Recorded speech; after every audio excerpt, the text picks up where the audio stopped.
మదనపల్లిలో నేచర్ వ్యాలీలో premium villa flat owner కావడానికి కింది నెంబర్లను సంప్రదించండి. గ్రాడ్యుయేట్స్ అంతా చదువుకున్న వాళ్ళంతా తెలుగుదేశం పార్టీకే ఉన్నారని చెప్పి ఆ రోజు మన రాయలసీమకు సంబంధించినంత వరకు రాంగోపాల్ రెడ్డి అన్న కానీ శ్రీకాంత్ అన్న కానీ అత్యధిక మెజార్టీతో చదువుకున్న వ్యక్తులందరూ గెలిపించడం.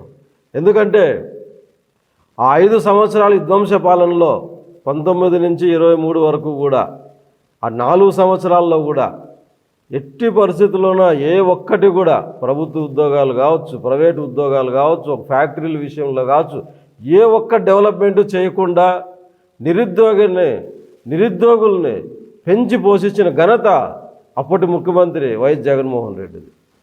ఈ మీడియా పరంగా పోలీస్ శాఖ కూడా ఒకటి చెప్పేది ఒకటే, అన్నగారు చెప్పినట్టు 23-24 మధ్య ఈ ఇన్సిడెంట్ జరిగిన తర్వాత 2-3 సార్లు వాళ్ళు పోలీసును కలవడం జరిగింది. కానీ పోలీసులే ఆ రోజు ఆయనకు రక్షణ ఇచ్చి ఈడుంటే నిన్ను చంపేస్తారు వెళ్ళిపో అన్నారంటే ఎంత రాక్షస పాలన నడిచింది, ఎంత రాక్షసులు తంబలపల్లి నియోజకవర్గంలో 5 సంవత్సరాలు ఉన్నారో మీడియా పరంగా అందరికీ అర్థమవుతుంది అనుకుంటాను ఈ ఇన్సిడెంట్తో.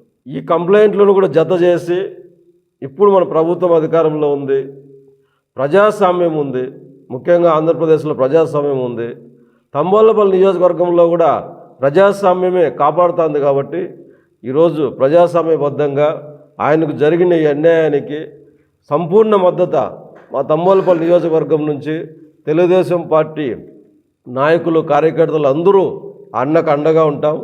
జరిగిన ఈ ఇన్సిడెంట్ని యావత్ రాష్ట్రానికి తెలిసేటట్లు ఈ పోలీస్ శాఖను కూడా మేము కోరుకునేది ఒకటే, ఈ జరిగిన ఇన్సిడెంట్ మీద ఎంక్వైరీ చేసి ఏ సెక్షన్ల మీద, ఇప్పుడు ఆయన్ని మర్డర్ కేసు అంటే ఆల్మోస్ట్ 307, ఖచ్చితంగా వీళ్ళ మీద 307 బుక్ చేసి తగిన చర్యలు తీసుకుంటారని చెప్పి ఆశిస్తున్నాం. ఇక్కడ కూడా ద్వారకనాథ్ రెడ్డితో పాటు వీళ్ళ అనుచరులు అందరి మీద కూడా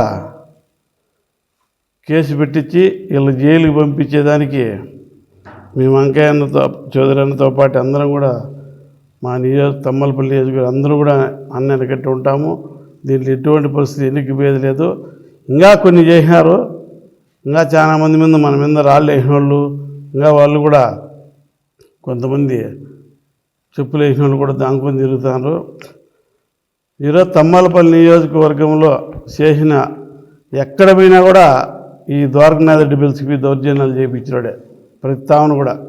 కాబట్టి ఇప్పుడు ఖచ్చితంగా వీళ్ళ మీద అధికారులు యాక్షన్ తీసుకుంటారని కోరుకుంటూ ఈ తమ్మలపల్లి నియోజకవర్గంలో కూడా అందరూ కూడా ఆలోచన చేయాల్సింది ఒకటే, ఎప్పుడు లేని విధంగా 5 సంవత్సరాలు జరిగినాయి కాబట్టి దీనికి ఫుల్ స్టాప్ పెట్టాలంటే అన్ని పార్టీలు కూడా సహకరించి ఈ వలసపక్షిని జైలుకి పంపించేదానికి అందరూ కూడా సపోర్ట్ చేయాలని కోరుకుంటాను. అందరికీ నమస్కారం.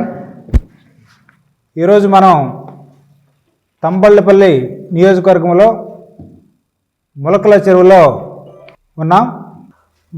నా పేరు అంకయ్య చౌదరి, నేను వృత్తిరీత్యా న్యాయవాదిని, తెలుగుదేశం పార్టీ హార్డ్ కోర్ మెంబర్ని. ప్రస్తుతం శ్రీకాళహస్తి నియోజకవర్గానికి అబ్జర్వర్గా, అలానే రీసెర్చ్ అండ్ కమ్యూనికేషన్ కమిటీ మెంబర్గా తెలుగుదేశం పార్టీలో జీవిత సభ్యుడిగా కొనసాగుతున్నాను. మీ అందరికీ తెలిసిందే, 2023 సంవత్సరంలో మార్చి నెలలో మనకి శాసన మండలి ఎన్నికలు వచ్చాయి.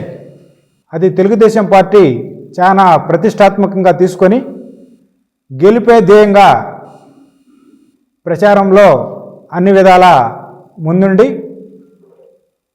తూర్పు రాయలసీమ అభ్యర్థిగా, తెలుగుదేశం పార్టీ అఫీషియల్ అభ్యర్థిగా డాక్టర్ కంచర్ల శ్రీకాంత్ గారిని అనౌన్స్ చేసి ఈ తూర్పు రాయలసీమలో ఉన్నటువంటి చిత్తూరు, ప్రకాశం, నెల్లూరు జిల్లాల్లో అన్ని నియోజకవర్గాలకు విస్తృతంగా వారితో పాటు నేను కూడా ప్రచారం చేయడం జరిగింది.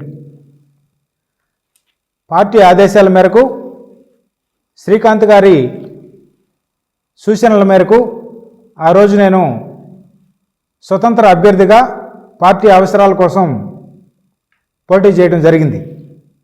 పోటీ చేసిన క్రమంలో నన్ను ఎలక్షన్ రోజు, ఎన్నికల రోజు పొంగనూరు, తంబళపల్లి నియోజకవర్గాల్లో పరిశీలించమని, అక్కడ ఎన్నికల స్థలాన్ని చూడమని పార్టీ ఆదేశానుసారం, అలానే అభ్యర్థి ఆదేశానుసారము నేను రావడం జరిగింది.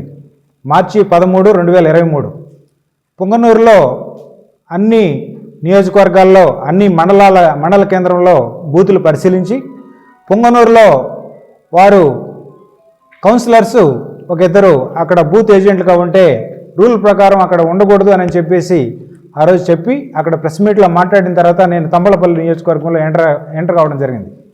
తంబళపల్లిలో కూడా కురబలకోట, పెదమాండ్యం చూసుకొని నేను దాదాపు 4 గంటల 15 నిమిషాల్లో సమయంలో తంబళపల్లి నియోజకవర్గంలో తంబళపల్లి పోలింగ్ కేంద్రంలో రిగ్గింగ్ జరుగుతున్నది, దొంగ ఓట్లు వేస్తున్నారని సమాచారంతో నేను అక్కడ రావడం జరిగింది.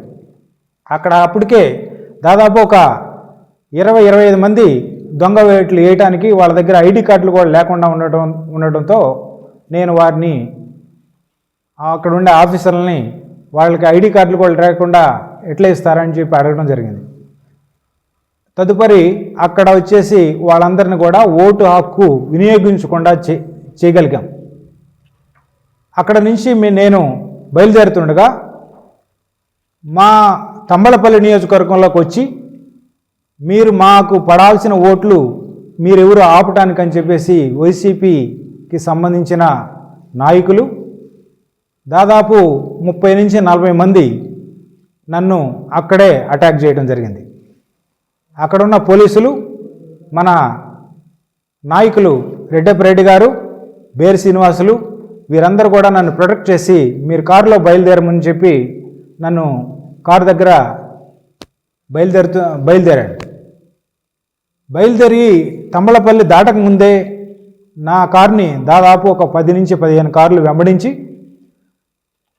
కార్లు అడ్డం పెడుతూ, ట్రాక్టర్లు అడ్డం పెడుతూ, ఆటోలు అడ్డం పెడుతూ ముదివేడు వచ్చేసరికి ఈ 20-25 కిలోమీటర్లు వచ్చేసరికి నా కారు ముందుకు పోకుండా పూర్తిగా అక్కడ రోడ్డు బ్లాక్ చేయడం జరిగింది.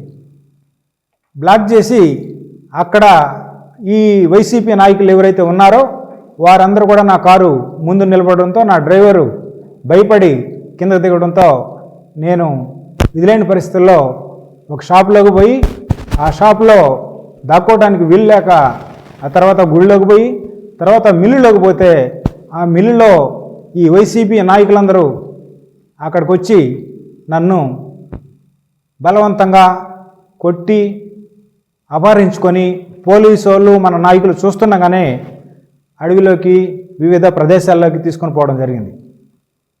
నా కారు ధ్వంసం చేశారు. నా దగ్గర ఉన్న సెల్ ఫోను, తర్వాత డబ్బులు, ఉంగరాలు, బ్రాస్లెట్ ఇవన్నీ కూడా తీసుకోవడం జరిగింది చేతితో పాటు. తీసుకొని పోయిన వాళ్ళు పెద్దిరెడ్డి రామచంద్రారెడ్డి, పెద్దిరెడ్డి ద్వారకానాథ్ రెడ్డి, మిథున్ రెడ్డి వాళ్ళ సూచనల మేరకు, వాళ్ళ ఆదేశాల మేరకు మేము తీసుకొచ్చామని వాళ్ళు స్పష్టంగా నాకు చెప్పడం జరిగింది. ఆ రోజు నేను నా ప్రాణాలు గాలిలో కలిసిపోతాయని వాళ్ళు పదే నాతో చెప్పడంతో ఆ రోజు జరిగిన సంఘటనతో నేను చాలా భయపడి నేను ప్రాణాల ఆశలు వదులుకున్నాను. కానీ మీడియాలో స్క్రోలింగ్సు, అలానే డిబేట్లు మీడియాలో, ఎలక్ట్రానిక్ మీడియాలో స్టార్ట్ కావడంతో చంద్రబాబు నాయుడు గారి జోక్యంతో నా తల్లిదండ్రులు నాకు జన్మనిస్తే చంద్రబాబు నాయుడు గారు పునర్జన్మను ప్రసాదించారు. ఎందుకంటే ఆ రోజు కానీ వారు కానీ జోక్యం చేసుకోకపోతే ఈరోజు నేను ఇక్కడ ఉండేవాడిని కాదు. కనుక నా మిగిలిన జీవితాన్ని వారికి, లోకేష్ బాబు గారికి, చంద్రబాబు గారికి కృతజ్ఞతగా పార్టీకి కేటాయిస్తానని తెలియజేస్తూ, నా మీద దాడి చేసిన ప్రతి వైసీపీ నాయకుడిని, వారిని ప్రోత్సహించి నన్ను చంపడానికి ప్రయత్నం చేసిన ఈ ద్వారకానాథ్ రెడ్డి ఏ స్థానిక ఎమ్మెల్యే అయితే ఎవరైతే ఉన్నారో వారిని, వారి అన్న ఆ రోజు మంత్రి ఆయన పెద్దిరెడ్డి రామచంద్రారెడ్డి, అలానే వారి కొడుకు పెద్దిరెడ్డి రామచంద్రారెడ్డి కొడుకు ఆ రోజు ఎంపీ మిథున్ రెడ్డి, వీరందరూ కలిసి నన్ను స్వతంత్ర అభ్యర్థిగా నేను తెలుగుదేశానికి సపోర్ట్ చేస్తున్నాననే ఉద్దేశంతో వాళ్ళు నన్ను చంపాలని చూశారు. కనుక ఈరోజు నేను ఆ రోజే కంప్లైంట్ ఇచ్చాను. కంప్లైంట్ ఇస్తే పోలీసు వాళ్ళు తీసుకొని నన్ను సాగనంపి మీరు వెళ్ళిపోండి, ఇక్కడ మీకు ప్రాణాలకి మేము రక్షణ కల్పించలేమని చెప్పేసి ఆనాడు నా పోలీసు అధికారులు నాకు చెప్పడంతో నేనే స్వయంగా అక్కడి నుంచి రాత్రి 11 ప్రాంతంలో నేను బయలుదేరి వెళ్ళటం జరిగింది. కనుక దీనిపైన మేము ఆ వైసీపీ గవర్నమెంట్లోనే 2 సార్లు కంప్లైంట్ ఇచ్చినా కూడా వాళ్ళు దాన్ని బుట్టదాఖలు చేశారు. కనుక ఈరోజు మన తమ్మలపల్లి నియోజకవర్గ ఇన్ఛార్జి పెద్దలు జయచంద్రారెడ్డి గారి ఆధ్వర్యంలో ఈరోజు పార్టీ సూచనల మేరకు మేము ఈరోజు కంప్లైంట్ లాంచ్ చేయడానికి వచ్చాము. కనుక పెద్దల సమక్షంలో మేము కంప్లైంట్ సాయంత్రం ఇస్తున్నాము. సిఐ గారు అందుబాటులో లేరు, మార్నింగ్ ఇవ్వాలనుకుంటే కనుక మేము సిఐ గారికి ఇస్తాము. ఏదైతే మేము మెన్షన్ చేశామో ఆ పేర్లతో పాటు ఇంకా చాలామంది దీనికి ఒత్తాసి పలికారు. ఆ రోజు చంపడానికి ప్రయత్నం చేశారు. వాళ్ళు ఒకటే అన్నారు నాతో, ఇక్కడికి చంద్రబాబు లోకేష్ బాబుకే దిక్కులేదు, ఎవడొచ్చినా తంబలపల్లి కానీ పొంగనూరు కానీ ఎవరు కూడా తిరిగి పోవడానికి లేదు, తిరిగి పోరు అని చెప్పి స్పష్టంగా చెప్పారు. కనుక వారు ఈరోజు ఇక్కడ ప్రజాస్వామ్యాన్ని బతికించాల్సిన అవసరం ఉన్నది. తంబలపల్లి పొంగనూరులో ప్రజాస్వామ్యాన్ని బతికించాలని ఉన్నది. ప్రాణం ఎవరికైనా పోతుంది, నాకు కూడా పోవచ్చు. వాళ్ళు ఇప్పుడు కూడా ఈ మధ్య కూడా నాకు కాల్ చేసి నువ్వేదో కంప్లైంట్ ఇవ్వాలనుకుంటున్నావంట అని చెప్పి నన్ను బెదిరించడం జరిగింది. నా ప్రాణం పోయినా పర్వాలేదు, కానీ వారు నా మీద అటాక్ చేసిన వాళ్ళని, ప్రోత్సహించిన వాళ్ళని, ఈ ముగ్గురిని అధినాయకులను కూడా దీన్ని కేసు ఫైల్ చేసి ఎఫ్ఐఆర్ చేసి నాకు న్యాయం చేయాల్సిందిగా, నాకు రక్షణ కల్పించాల్సింది కూడా నేను ఈ పత్రికా విలేకరుల ద్వారా అందరూ నాయకులు సమక్షంలో నేను తెలియజేసుకుంటున్నాను.